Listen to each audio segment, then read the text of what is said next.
How's it going, everybody? My name is Box from Box and Jackalope, and welcome back to the Kunlai Campfire. It has been quite some time since we've had a podcast.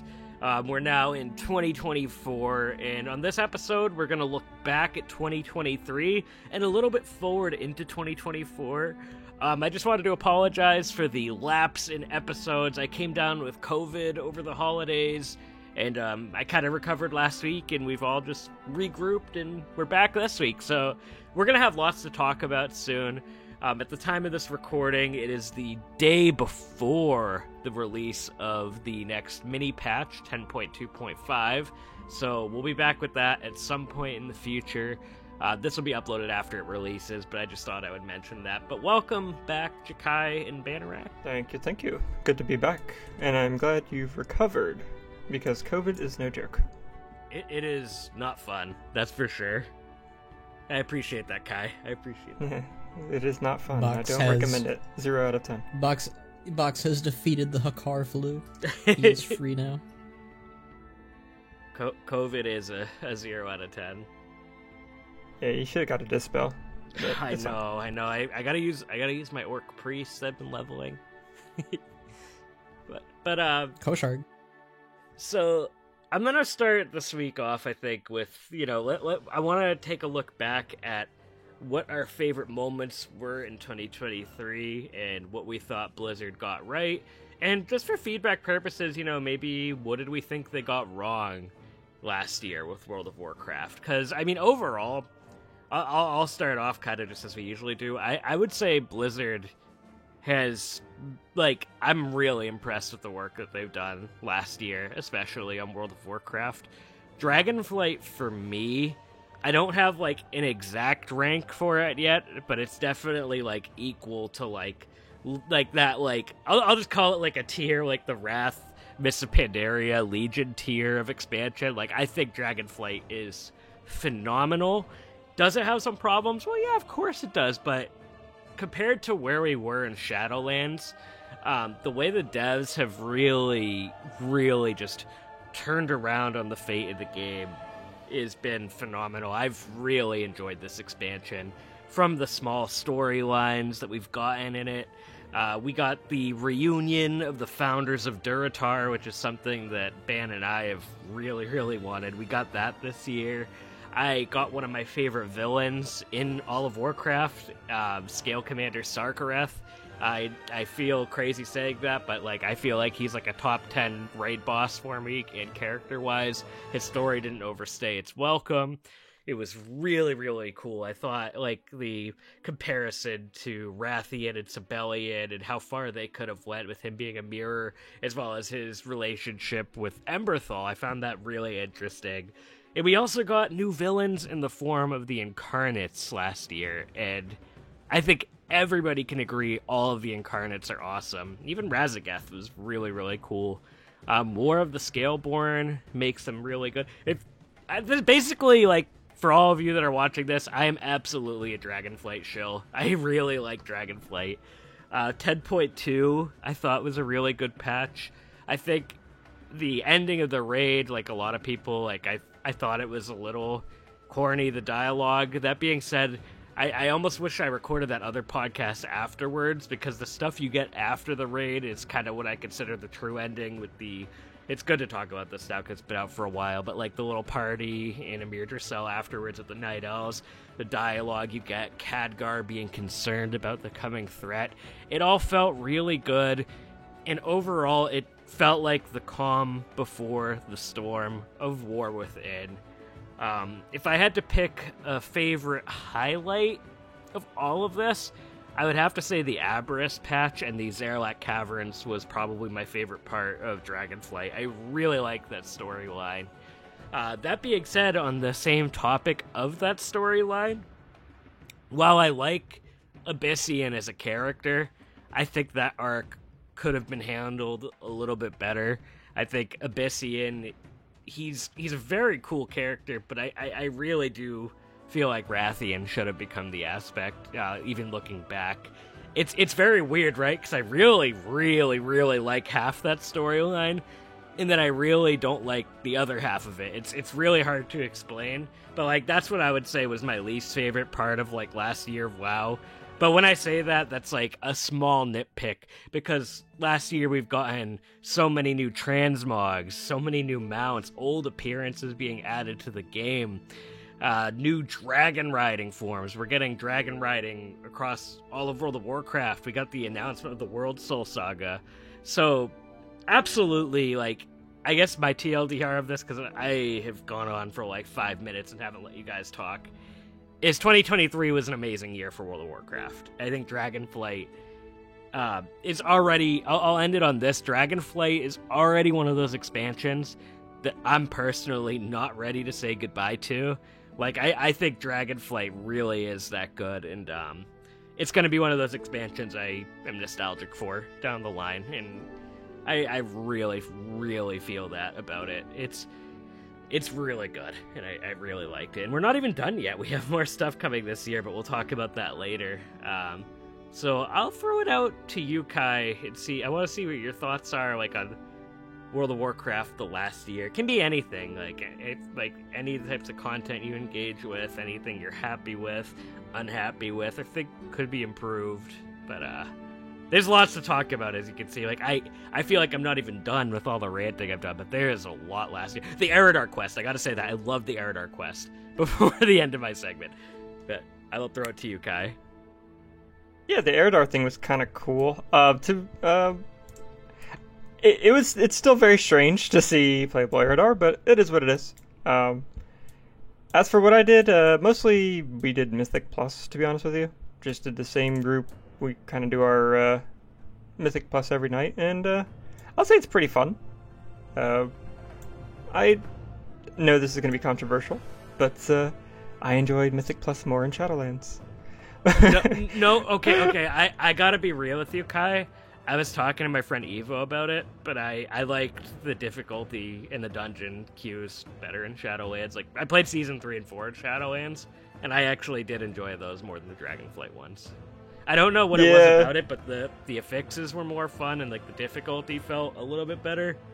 The dungeon layouts, pretty much everything, in my opinion, was a bit more fun. But that's okay. I mean, it's not fun now.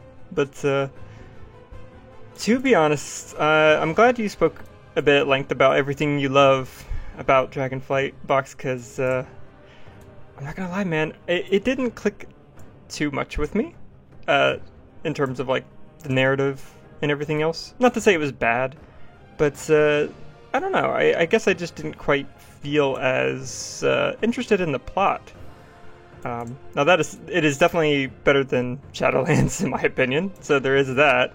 I think that's about as obvious as it gets in terms of like rankings, but I don't know, I'm trying to think of anything specifically to say. I mean, I did like that it seems like the scenes were a lot more heartfelt this time around. We got a lot of like, good heartfelt characterizations, and instead of, you mentioned Sarkarath, the characters that aren't just like throwaway, like, oh, I'm bad, come kill me, and then that's it. There was a lot of development there, and in the end, I almost expected there to be maybe some kind of redemption or some kind of saving Sarkarath or something like that was going to come along, but no, it didn't happen. So, I don't know, I do feel like they did a lot better in terms of like that narratively, but I would say the overall story felt, I don't know, I don't want to say it didn't have the edge I desired. That might be a poor way to phrase it, but it felt very safe. That is something I'll say. Like the whole it felt safe. It felt like there was times where like you might have expected a big reveal to happen and it didn't. Like I would say like, well, like I'm a huge fan of Aberrus. I almost expected something huge to happen in that Void room or something. And like maybe like the same with Farak, like at the end of that raid. Although I think that raid we kind of knew we were gonna fuck him up. It's like, all right, let's stop this asshole from destroying the tree. I love Farak though; he's awesome. Yeah, I did like the Niffin. Oh my god, Farak. they're awesome. Like, they're funny little fellas. But yeah, to be honest with you, don't have much more to say than that on it. I think overall, pretty good. I wouldn't put it as top tier as you would, to be honest with you. I would say maybe it ranks under Legion for me, so maybe like 4th place or so. But overall, pretty good. I mean, it's enjoyable, and yeah. Thank you for sharing, Kai. I like the different perspectives, especially at Dragonflight. I've noticed there's been a lot of. It's not like controversial. Like, I think everybody like has like pretty positive things to say, but it's really interesting hearing the different thoughts on it, because it is a really interesting expansion. Like, for World of Warcraft, it really feels like it was safe, but it also shook things up in some ways.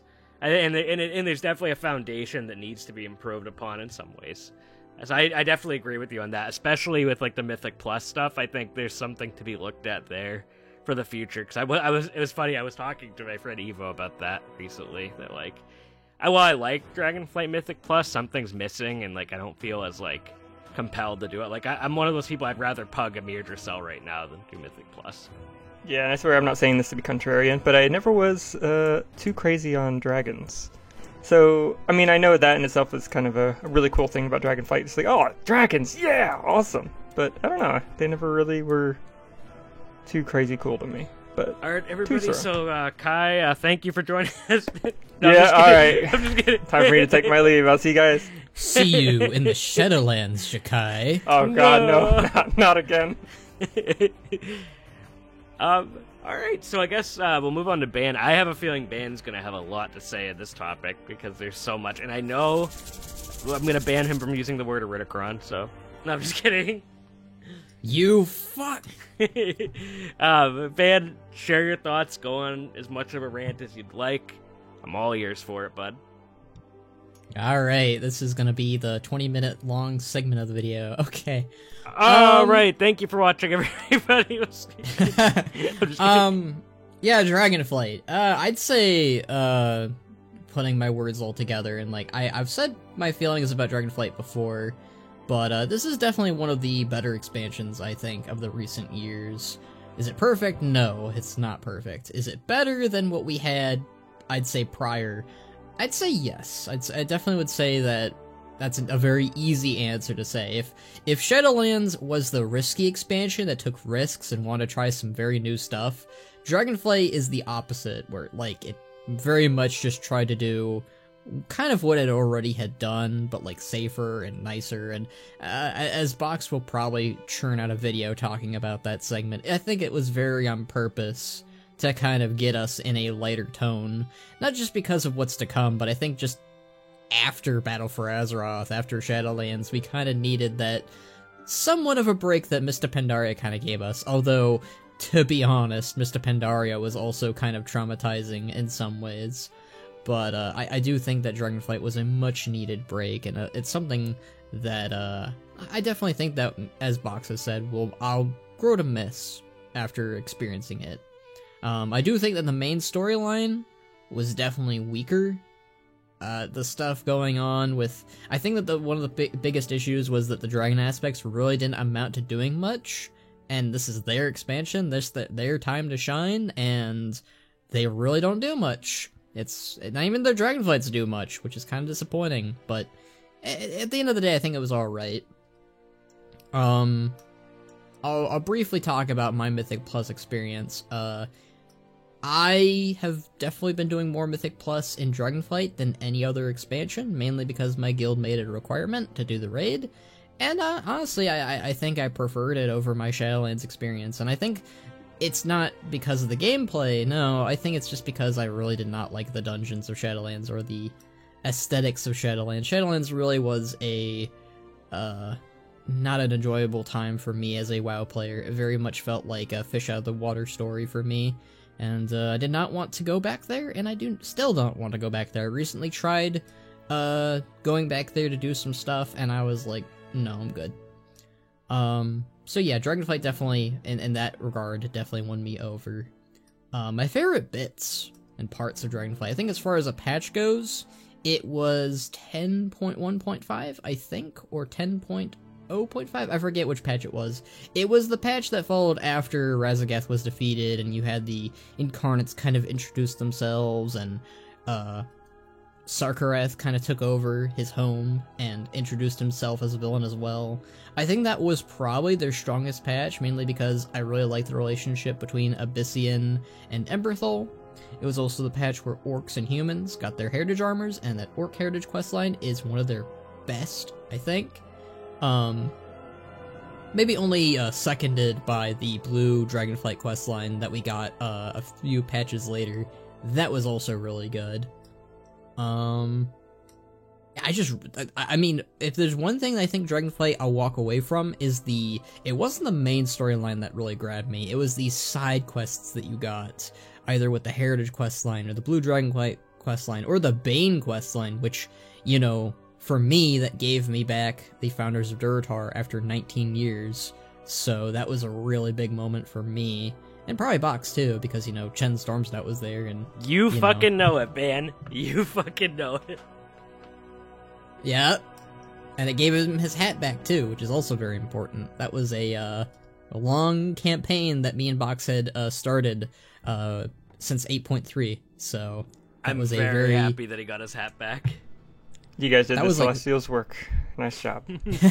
It was 3 wins in 1. We got the Founders of Durotar back, we got Chen's hat back, and Bane got to do something cool. So, I count that as a win. Is it canon that the comic book guy stole his hat? I mean, it can be. I mean, I feel like some fat Coltarian stealing Chen's hat and running away with it sounds like something that could happen. Would it happen the same way that that Box machinimated it? I don't know about that, but I think we could definitely do a storyline where Chen lost his hat to some bandit that was fat and kind of greasy. But I think that like, in terms of like, Box was talking about Sarkareth and like kind of a little bit of the Incarnates were definitely, like, out of everything in Dragonflight, they were my favorite part, and having a Rudokron as the last one, really, because Varanoth quit, and Farak kind of got, you know, obliterated by us and Midrasil. I'm very happy that we're gonna be still having at least 2 of them around, and potentially Farak could come back if he's destined for the Firelands, but Rudokron was, and is, like, one of my new favorite villains since, like, Garrosh and Gul'dan, and that's very telling, considering we haven't really had a good villain for almost a decade. That's really upsetting and sad that it's taken them this long, but at the very least they're learning and they're growing, and we did not get another repeat of good old Zoval, our favorite Warcraft villain of all time. Oh boy, that guy. I feel like this... I was kind of hoping he'd come back. The segment feels like it's been trashing on Shadowlands, but at the same... It's kind of hard not to when, like, you know, that was the previous expansion. So, like, when you're talking about the current expansion, you're going to end up talking about the previous one. The same thing's going to happen with War Within and Dragonflight, I guarantee it. I think it's really important to show how much was fixed from Shadowlands to Dragonflight, and, like, why it's such a positive reception for the game. Like, it's something I really like about WoW last year, and I'm sorry, man, I hope I didn't cut you off with this, is that we have so many different versions of it now that people can enjoy. That's all I wanted to add, though. I'll let you get back. I didn't mean to do that. Okay, yeah, I get what you mean. You know, there's Classic WoW, there's Wrath WoW, there's going to be Kata WoW, there's Season of Discovery WoW, which I like in what they're doing with Season of Discovery more than anything they've done in Classic, in my opinion, because it's adding to the story. In fact, it's there's a Solitaire cameo going on, and that's kind of cool. I'm kind of excited for Kata too.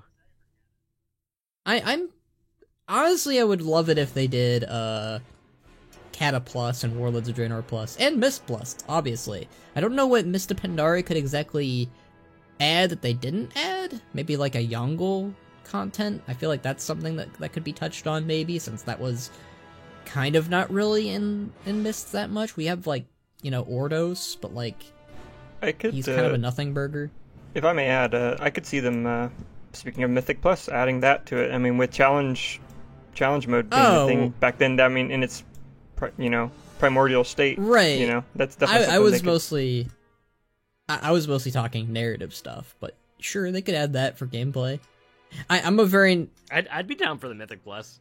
I'd be okay with that too. I mean, there's rumors that they might be bringing back challenge modes from Mr. Pandaria in that Pandemonium event, so I'm down for that if we're getting that.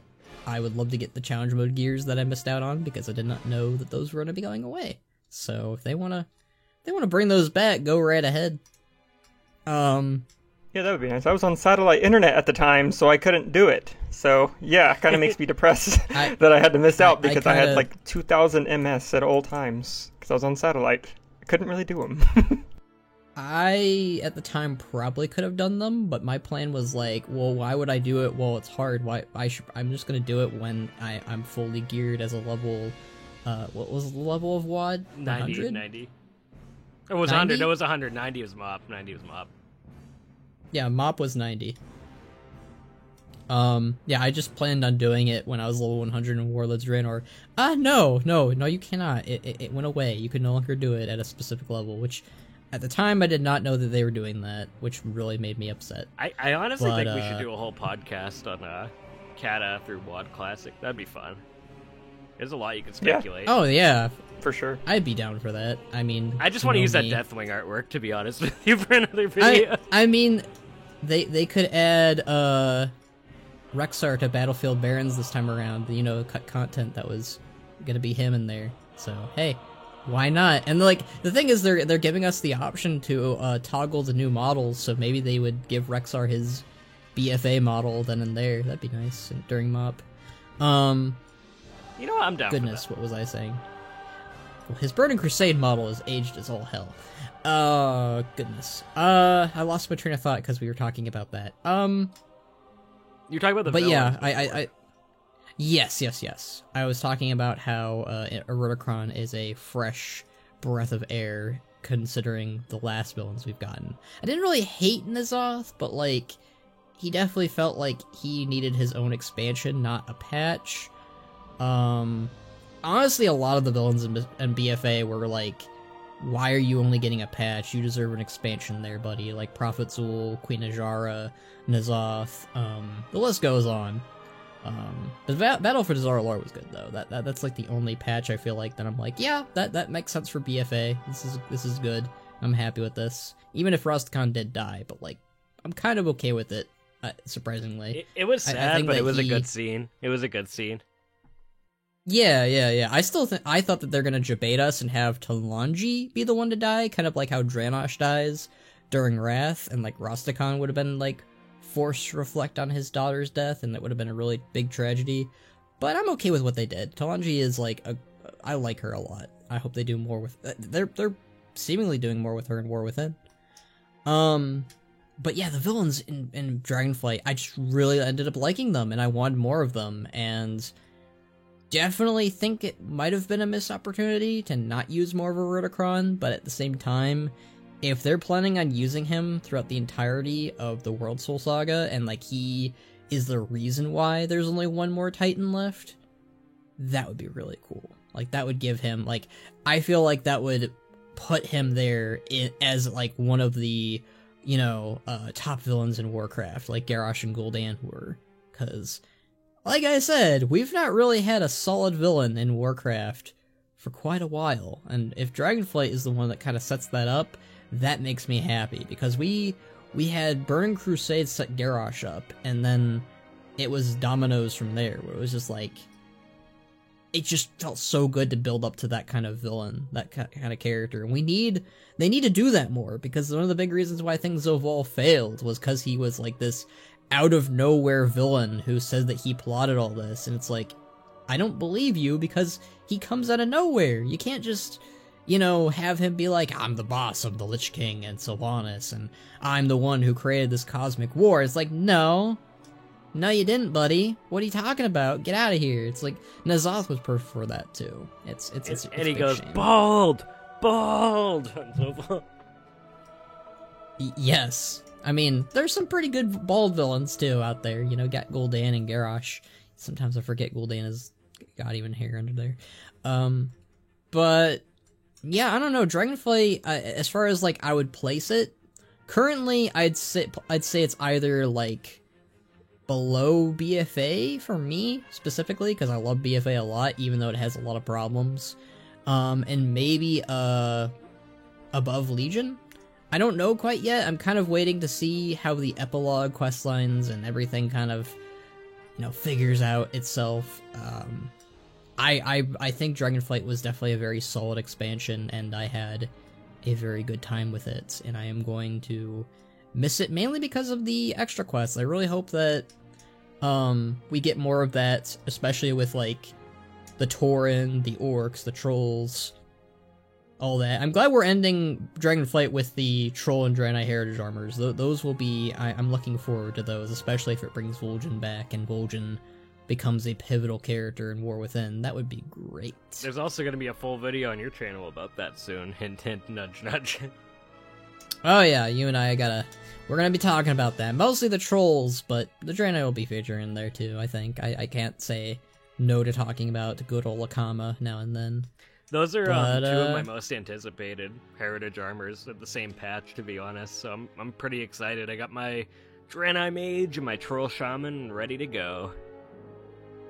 I've got both my Shamans for that. A Draenei Shaman, who's a broken, and my Troll Shaman. And that'll be fun.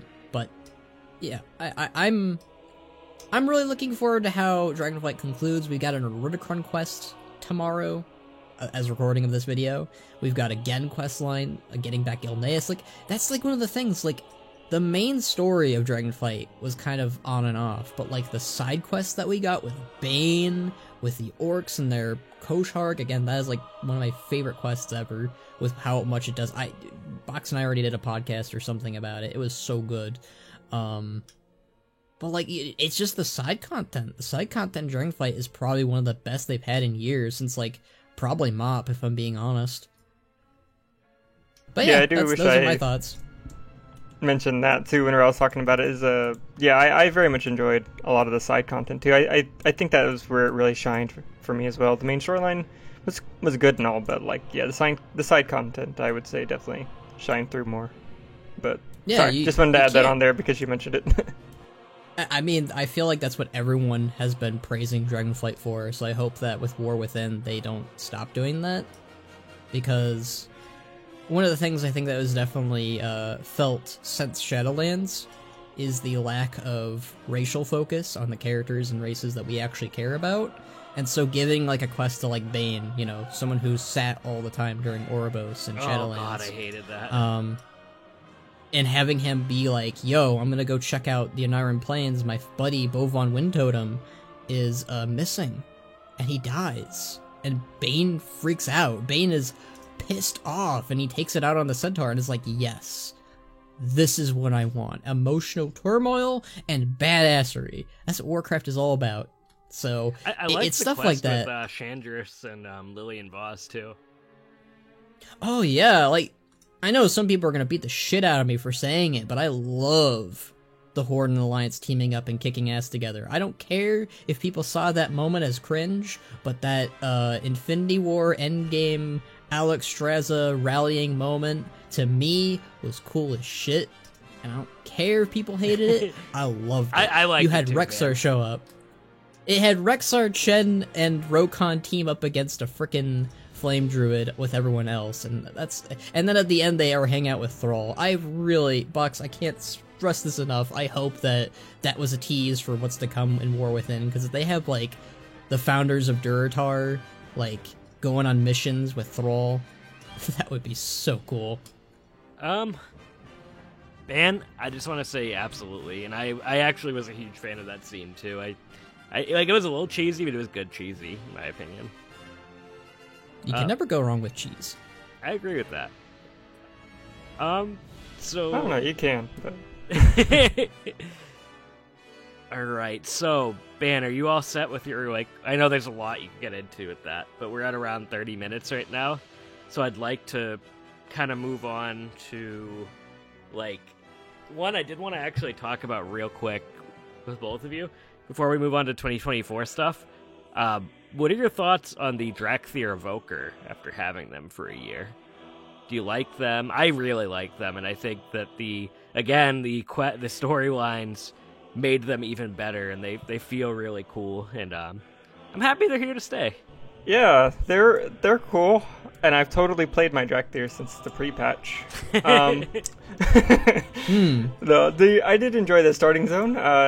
It was a while ago, and yeah, it was kind of cool to see the zone again, even though I wasn't on my Dracthyr, and like knowing that, oh, I bet if I were, there's probably some like unique dialogue or unique experiences I could be having. Hard to really add much there because again, I haven't really played mine much since then, but they are pretty cool. I like them thematically. Yeah. Awesome. Ben? Yes. Hello. My brain turned off for a little bit there. The Dracthyr, I think, are a fine addition to my collection. I realized I was saying that I had to repeat the phrase, or finish the phrase. I think that the Dracthyr are definitely a good addition to Warcraft, and I think that the War of the Scaleborn made me like them a lot more.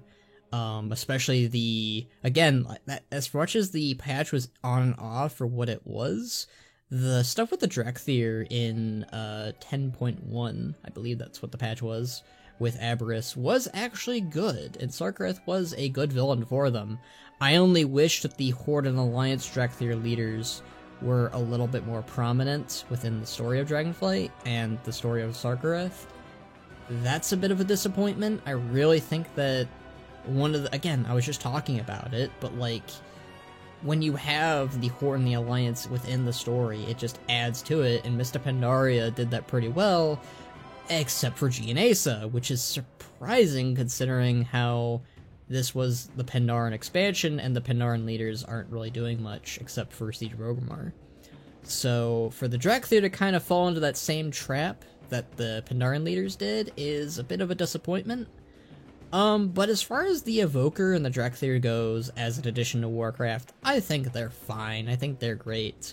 Definitely not up there with some of my favorites, but I do like them a lot, and I think that, yeah, I like I've liked them from the start and how they were created, you know, being this experiment of Neltharion, of Deathwing, which adds up to what type of character he was. Like, it's one of those things that I think Dragonflight really did good with, which was using the lore that they already kind of had to create this expansion. Like, they did not Zolval it, as we'll start phrasing it. They did not weave together something that was complete bullshit. No, the whole Proto-Dragon War, the Incarnates, the Dracthyr, all of it made sense. So I really like that the Dracthyr were created by Neltharion to combat against the Incarnates, and in the book, they were terrifying against Raszageth, and it made a really good reason and point to why Neltharion locked them up in the first place, because a power like that unleashed without control, to Neltharion at least, could have led to a whole new threat that was worse than the Incarnates. So, yeah, they're really well thought out, and the customization is pretty good, and I like that they could finally fly. And have dragon riding, as they should have, because them running around on some goofy-ass flying mount or ground mount was always really ridiculous to me, and I did not like how it took them. Oh, I hated that, actually. I was like, this is silly, I can only do this in my Visage form. I want to fly as a dragon, and it took them till the end of the expansion to finally do that. At the very least, they didn't double down or like, you're never getting this. But at least we did get it. That's a big thing. At least we did get it. I hope that down the line we get more customization for the Dracthyr. I know that's kind of weird saying that because they got a lot, but like, I don't know. I think that they could definitely use more. I think one of the kind of disappointing parts of them was their Visage form, but I digress. I don't want to turn this into too negative with the Dracthyr, but yeah, that's kind of my piece on them. They're good. If I may add on to that, I think a lot of the reason why it seems like even with all their customization, they still seem lacking is just because they can't wear armor. Like, there's so much personalization that kind of takes away, so you have to make up a lot or you have to do a lot to really kind of make up for that. I mean, I think it's only their shoulders and their belts that you can see. Yeah, So- it's only those, and I feel like at the very least then they should add more colors to the armor, because Yeah. you really can't mix and match as well with their armor currently. That's why they really need to add, like, you should be able to wear a chest, a shoulder, a belt, pants. I mean, and I maybe like the boots only and piece I gloves at might the least. understand is like helmets, like, but I think the other Yes. ones would be, you know, if they could even just slowly work towards it, I think that would make a lot of people happy. Because like some of the tier sets look awesome, but it's disappointing that you can't see it on the Dracthyr form. Yeah, I think a good way around it at the very least is at least make the tier sets something that shows up on the Dracthyr form. Like, Yes, if you can't yes, get yes, all yes. the new armor. Because to then it's match. at I least feel like designed for them, and like considering they're the only, for now they're the only evokers. And they're gonna hopefully be getting the other classes, which is good for people that might want to play like a Dracthyr warrior or a Dracthyr hunter or something. But Yeah. at least the evoker tier should, you know, fit them, in my opinion. Yeah, I think that would fix a lot of people's issues, especially since like you literally get Nozdormu's gear as a Dracthyr, and that's kind of cool. Right. But you only get it in your Visage form, and it's like, yeah, I guess, because you kind of look like a blood elf, and I guess you could, you know, do that. But like, I don't know. There's just something cooler about being. I never want to use my Visage form. I always want to use my Dragon form personally. Right. Alright, so, with the last 20 minutes, guys, I'd like to talk about I think overall, like, just to go back a little bit, to tie up 2023, very, very good year for Warcraft, if not one of the best. 2023 was really good. So, moving on to 2024, we have the epilogues of Dragonflight and the release of War Within and Cataclysm Classic.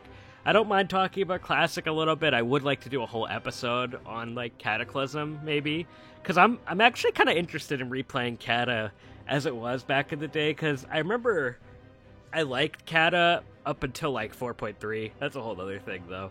And I was in high school at the time, so I'd really like to like revisit it as an adult and see what I think of it now. Because I remember, you know, there's a whole other story back then. But yeah. So, going forward this year, as Ban mentioned, I'm really excited for the Draenei and Troll Heritage armor, the Pandemonium event, whether that's like replaying storylines or, again, the Pandaria challenge modes, the Skull and X thing that's on the roadmap. People think, you know, it has something to do with pirates, or I'm actually on team we might be getting hardcore retail WoW, because I bet you they want to see how people would engage with that. I don't know how many people would be interested in it, but like, I think retail as a whole would be a lot harder to get through than Classic without dying, especially on those mythic difficulties where you have those one-shot mechanics and people are barely downing certain bosses sometimes with those race to world first. So like, I'd be curious to see that. Like, I'd be down for what that is. It could just be a random storyline related to pirates, and I'm also okay with that, considering the mod we've gotten and such. Next year, though, like, there's so much stuff coming, and, like, I think we're just gonna have a nice gap to War Within, like a nice bridge, and it's gonna feel more seamless than the other expansions where we've had the content drought. We also have Dragonflight Season 4, where I really like that Blizzard's letting us vote on the set bonuses and whatever transmog specific classes might have wanted to earn. I think that's nice. And it's kind of just like, it's like a celebration of the whole expansion, you know? Kind of like a best of. So, again, I'm excited to revisit those raids again. Vault of the Incarnates was fun. Aberrus is my favorite. And Amir Dracell's fun, too. I don't mind doing that again. So, yeah, I mean, like I said, I think I don't have like much to say other than I'm really excited, and we have War Within coming out this year. That's going to be expansion launches are always really, really fun. So, I think overall, like, the thing I'm most excited for right now is just those Heritage Armor quest lines, just because they've been long anticipated for me. I won't go into detail too much about them because I don't really know much, but it involves just characters I like. Like, I'm excited to see Velen, potentially Rokon, Vol'jin, Arzal. I always forget his name, I mess it up, but the Eridar guy from that quest chain, Akama, maybe. Like, it's gonna be pretty good. But I will throw this out to you two, and then we'll wrap down for this week.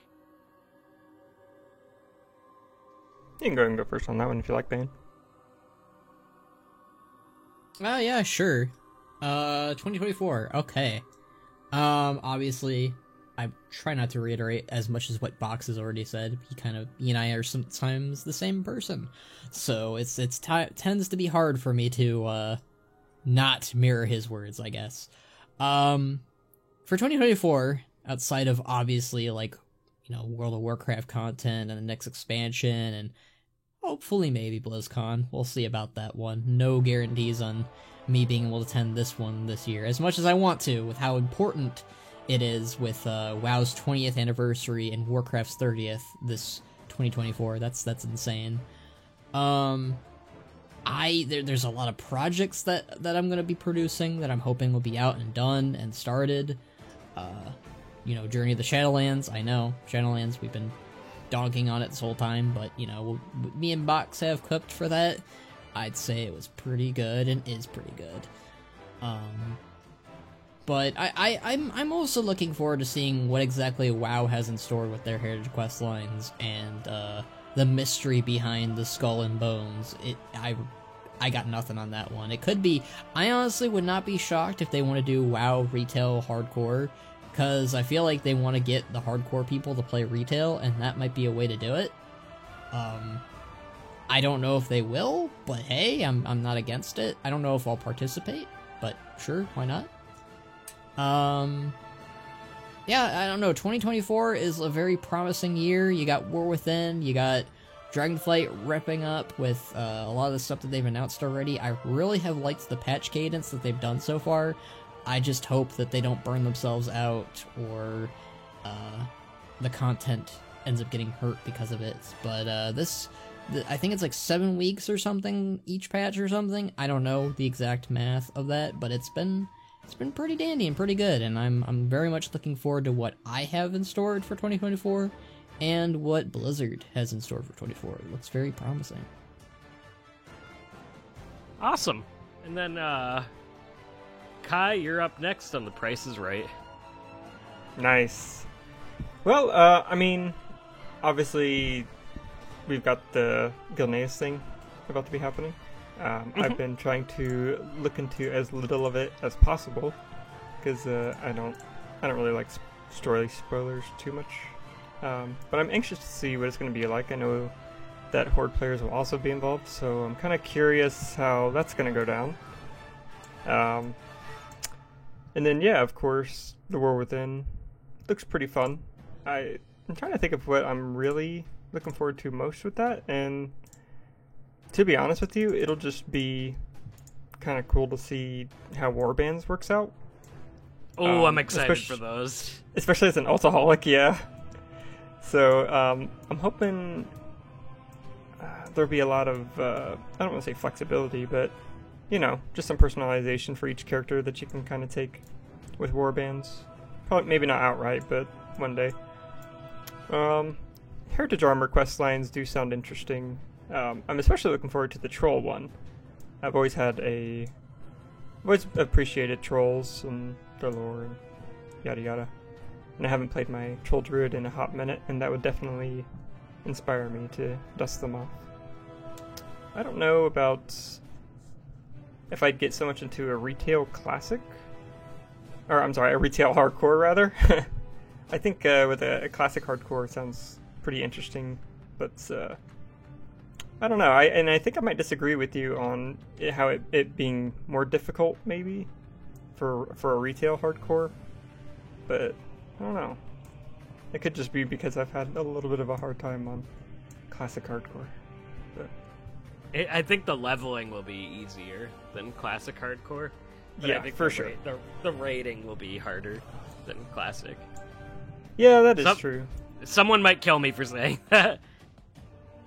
It's the I'd say it's the content more than the rating. Like, you know, you have a little bit harder because like you have them clearing the raids like day one in classic, but then in retail it takes weeks, months, days. I wouldn't go months, but you know what I mean.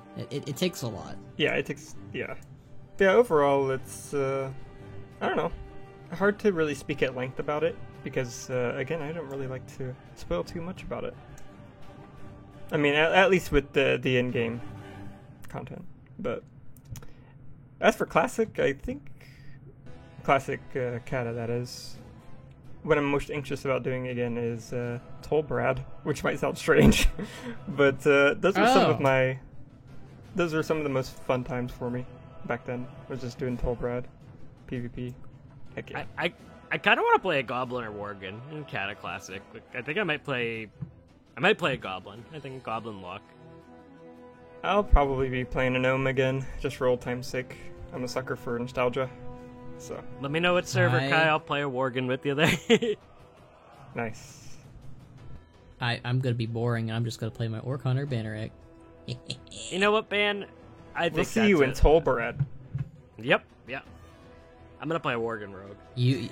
I gotta get my Hellscream's Reach Tabard, and I don't know. I had fun doing the Reputation in Tolbarad Peninsula. That was actually kind of fun. I have fond memories of doing that back in when I first got into high school. That's pretty nutty. The Hellscream's Reach Tabard is genuinely one of the best, even still, frankly. So there is that. I don't know what it is about the Horde having like the best tabards, but we always do. I mean, there's the Honorbound, there's the Vol'jin, there's the Hellscream's Reach. Like those tabards have held up, and those are almost like all like a decade old almost. I mean, the Honorbound one's more recent, but still, they're the Vol'jin one's a decade old, and the Hellscream's Reach one is over a decade. So. Yeah, honestly, some of the older, more simplistic tabards seem like they age really well. So I use a lot of them still. It's really cool. Yeah, I as far as like what I'm most excited for War Within, that's a tricky one. But I like the villains that they got cooked up. I did a whole parody song about that, and then I want to say like the new systems that they're adding for like ults and like having the like loading screen with all your characters on. That's gonna be really cool. I'm looking forward to that. And like and the main cast of War Within, Thrall, Anduin, and Illyria, hell yeah. I'm very excited, and Talanji too, potentially. I don't know about main, but potentially she'll yes. be there. She'll be there. I mean, you got Talanji and Moira as I think like side characters. Oh, and Magni. You can't go wrong with Magni. Champion! You gotta get Azerite! The Wood Instead Champion! Instead of Azeroth's blood, it's Old God blood, so we gotta get at least some world quest of him shouting at us about Old God blood, hopefully. Champion! You know what? I have to stop Xal'atath from getting the Old God blood! Champion! Alright, so I think we're about 52 minutes right now. I think that should wrap this one up. But gents, as usual, be sure to check out Banneret on YouTube, X, Jakai on YouTube and X. You know what? Twitter, not X. On Twitter, Jakai1992. I know that by heart now, pretty much. Aw, I didn't know you cared. I got you, Kai. I got you. Hey. But thank you guys as usual for joining. And until next time, if you guys have any subjects that you want us to tackle, post a comment below. And if you're watching still this far into it, thank you so much for tuning in. And we'll see you all next time. Ciao, ciao. See ya, and ask for more Rexar. And G. Yeah, I was gonna say G and Asa. And Mechatort. And yeah, let's go Mechatort. Yeah, come on. And come on. Thrall. Mechatort. Brrrr.